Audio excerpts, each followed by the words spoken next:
Di kala itu, sering terjadi kejadian aneh di rumah saya. Memang posisi rumah saya waktu itu bersampingan dengan pemakaman umum, dan hanya pembatas tembok saja yang menghalanginya. Dan pada waktu itu, rumah saya berjauhan dengan rumah tetangga. Tidak seperti sekarang, pepohonan maupun tanaman masih menyelimuti samping rumah. Jam 5 subuh, kedua orang tua saya selalu bangun dan memulai aktivitasnya. Ibu selalu menyiapkan sarapan dan ayah bersiap-siap untuk berangkat kerja. Dan anaknya selalu bangun setelah kerjaan rumah sudah selesai. Di jam 7 pagi, kondisi rumah mulai kosong karena ayah berangkat kerja dan saya bersama kakak saya berangkat sekolah. Dan di rumah hanya ada ibu dan adik saya yang masih balita. Suasana rumah terkadang aneh kalau kami sedang tidak ada di rumah. Ibuku yang sering merasakan hal itu. Padahal aktivitas di rumah sudah beres. Halaman depan sudah rapi, tetapi hawanya terkadang beda. Kadang merinding, kadang panas seperti meriang, tapi cuaca serasa biasa-biasa saja, sama halnya hari-hari biasa. Cuman ibuku ini merasakan ada yang aneh, yang tidak beres. Terkadang peralatan dapur sering bersuara atau jatuh tiba-tiba di tempat semestinya. Cuman ibu selalu berpikir positif. Mungkin barang itu jatuh karena ada tikus yang melewatinya. Hari demi hari gangguan itu selalu ada. Suara peralatan dapur sering sekali terdengar jatuh. Sampai adikku sering menangis aneh hingga ibuku geram dengan semuanya. Akhirnya, ibu bercerita kepada ayah apa yang dirasakan pada saat itu. Pak, sini Pak. Ayah selalu merespon dengan baik dan memberikan hal-hal yang positif kepada ibu. Nah, jadi teman-teman, saya sering mendengar obrolan mereka tentang gangguan ini. Cuman saya tidak merasa takut karena saya sering menghiraukan kejadian itu dan asik bermain di kala itu. Dan pada sore hari, saya tidur dengan spontannya karena lelah dengan asik bermain. Mimpi yang aneh pun mulai terjadi. Pandangan tidak jelas, tetapi hawanya sangat panas dan sesak. Napas pun tiba-tiba susah, dan anehnya ketika saya bangun, tiba-tiba saya ada di pelukan ibu dan menangis histeris.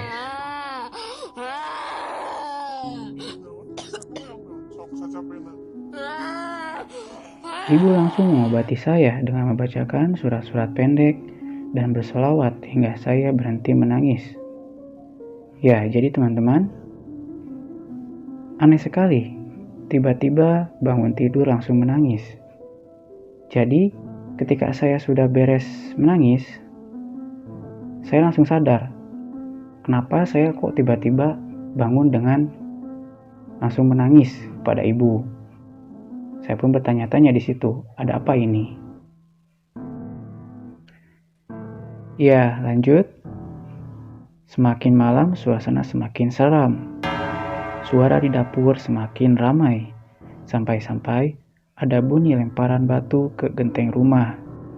Semuanya mendengar. Seperti ada yang melempar dengan sengaja. Mama dan ayah langsung bersolawat. Hingga terus-menerus, hingga semuanya terasa aman. Dan alhamdulillah, setelah kejadian itu semuanya aman hingga pagi. Besoknya, ayah langsung mengecek genteng rumah, apakah ada bekas lemparan atau retakan. Dan ternyata semuanya utuh, tidak ada retakan atau bolong. Ayah pun kaget dan mulai curiga. Ada apa dengan semua ini? Sontak ayah. Lalu ayah menghampiri kakek untuk memintai pertolongan pada saat itu. Tidak lama kemudian, kakek pun datang bersama ayah dan langsung mengecek sekeliling rumah. Alhasil, kakek tidak menemui benda yang aneh. Lalu kakek memutuskan menginap, ingin tahu ada apa sebenarnya di rumah ayah ini. Malam pun tiba. Ayah dan kakek banyak sekali mengobrolkan tentang kejadian yang kita alami. Oke, teman-teman, saya mendengar perkataan mereka, cuman saya hiraukan di kala itu. Kenapa? Karena saya belum mengerti betul kejadian yang dialami pada saat itu. Posisi saya sedang menonton TV di samping mereka. Ya, lanjut. Kakek memberi amalan kepada ayah agar dibacakan terus setiap malam, agar gangguan itu hilang dari rumah. Ayah langsung membacakan amalan tersebut dan dibantu oleh kakek. Oke, teman-teman, saya akan perjelas dulu apa itu amalan. Jadi, amalan itu semacam mantra kalau bahasa umumnya. Isinya tetap membaca Al-Quran dan tetap memintai pertolongan kepada Yang Maha Kuasa, bukan kepada siapapun, terkecuali meminta pertolongan kepada Allah Subhanahu wa Ta'ala. Ya, saya lanjut lagi. Setelah membacakan amalan selesai, mereka langsung tidur. Dan ternyata kakek mengalami gangguan yang sama apa yang kami alami. Esok harinya, ayah dan kakek tidak diam saja.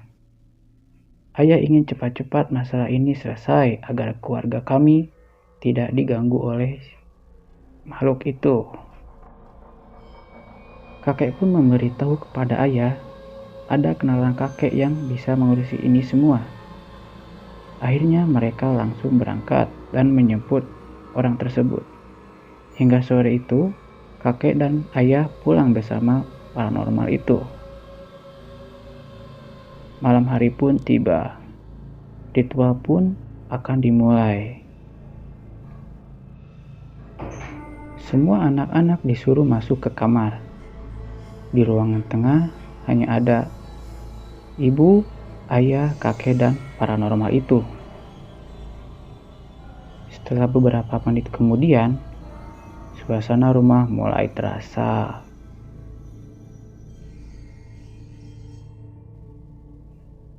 Lemari hiasan mulai bergoyang. Suara di dapur mulai terdengar. Sampai ada suara pecahan kaca yang sangat keras kala itu. Mama menyuruh kami untuk bersolawat. Solawat pun kami bacakan terus-menerus. Oke teman-teman, tidak kami pungkiri, kami juga takut dan sangat-sangat takut di kala itu. Cuman, Mama selalu menyemangati kami agar tidak usah takut dan hiraukan itu semua. Ritual belum selesai, karena suara ini masih menyelimuti. Saya tidak tahu apa yang terjadi di ruangan tengah dan apa yang dilakukan oleh paranormal itu. Namun, teriakan si paranormal ini terdengar oleh kami. Suaranya seperti sedang menahan tekanan yang sangat berat. Sangat-sangat berat. Tak lama setelah itu, suara keras seperti memukul tembok pun terdengar. Kami pun kaget dan berteriak. Ibu langsung menghampiri kami dan memeluknya. Ternyata, suara keras tadi adalah pukulan si paranormal ini. Dia memukul keras ke lantai rumah. Setelah beberapa jam kemudian, suasana mulai terasa normal. Suara-suara yang tadi memukul tidak terdengar lagi. Alhamdulillah. Lalu saya lari kepada ayah dan melihat kakek dan tamunya. Alhamdulillah, ritual sudah selesai. Mereka pun sedang mengobrol santai dan mengopi. Lalu, saya dan kakak pergi ke kamar untuk tidur.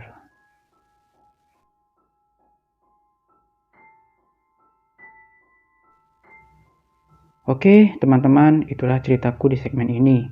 dan akan dilanjutkan di segmen selanjutnya dengan cerita yang berbeda. Bila ada perkataan yang kurang jelas, mohon dimaklumi. Dan saya ingatkan kembali agar teman-teman bisa like, comment, share, and subscribe di konten ini agar konten ini semakin berkembang. Terima kasih.